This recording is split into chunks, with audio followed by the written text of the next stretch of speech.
Écrivaine, autrice de plusieurs ouvrages traitant des questions relatives à la culture congolaise, le Royaume Congo et Téké, Eugénie Opou était face aux élèves du complexe scolaire Emmanuel dans le 5e arrondissement de Brazzaville-Talangaye. Au cœur de cette conférence débat, à l'image d'un café littéraire, la culture avec comme sous-thème la restauration des valeurs. Il s'est agi pour l'autrice à l'affiche de partager et transmettre aux élèves de cette école les valeurs ancestrales face à la dépravation des mœurs. Quand on dit aujourd'hui que nos valeurs sont en décadence, c'est quoi ces valeurs? Ces valeurs, c'est ce que nous avions appris dans nos traditions. C'est notre existence, c'est notre manière de vivre, c'est notre manière de voir les autres. C'est comment est-ce que nos parents ont toujours vécu dans la société. Or, aujourd'hui, on s'imagine que soit l'enfant apprend tout à l'école, soit l'enfant apprend tout dans la rue. C'est comme si les parents avaient baissé leurs bras dans l'éducation des enfants. Non. La mère est la première éducatrice des enfants. Éduquer une femme, c'est éduquer une nation. Alors cette femme que nous sommes, y compris les pères aujourd'hui, nous avons le devoir de ramener nos enfants vers leur culture qui fera leur existence. Ce que je sais, c'est que le message est passé. Après, chacun fait du message ce qu'il veut. Il n'y a aucune obligation. Ce que l'on veut, ce que l'on souhaite, c'est que quelque part, les jeunes puissent avoir leurs repères. On a donné des repères aux jeunes et je suis très très heureuse d'avoir apporté ce peu, si ça peut aider un jeune. Malgré la tendance vers la modernité avec l'usage accru de l'Internet, il est important d'inculquer aux plus jeunes les valeurs bantoues.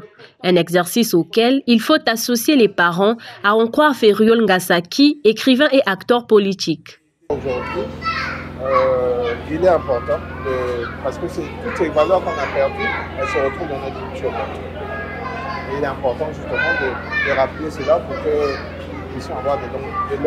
Pour les responsables de l'école Emmanuel, il est évident de concilier le modernisme et les valeurs africaines pour un développement plus inclusif.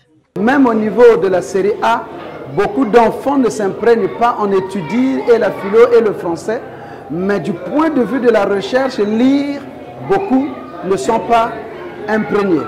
Mais il y a une certaine façon de pousser les élèves à lire, c'est de faire de sorte que ceux qui connaissent mieux que nous viennent et nous apprennent. Cette rencontre littéraire aura donc permis aux jeunes élèves et certains parents d'élèves de s'imprégner des valeurs qui sont les nôtres. Les valeurs que Mme Gopon nous a partagées, ce sont des valeurs traditionnelles. Nous avons tendance d'abandonner nos valeurs et de prendre ceux des autres. Elle nous demande de raviver nos valeurs afin qu'on puisse continuer sur le droit chemin que nos ancêtres nous ont demandé.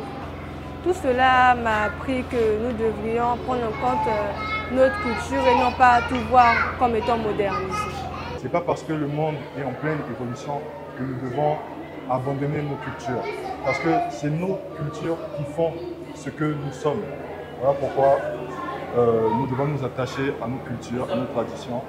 Du haut de son expérience dans la formation d'une élite de qualité, le complexe scolaire Emmanuel entend faire de ces rencontres littéraires un espace d'apprentissage susceptible de faciliter le contact direct entre les élèves et les acteurs congolais en vue de susciter le goût de la lecture à ces derniers. Cet échange a servi de tremplin à l'écrivaine Eugénie Opou de dédicacer ses nombreux ouvrages.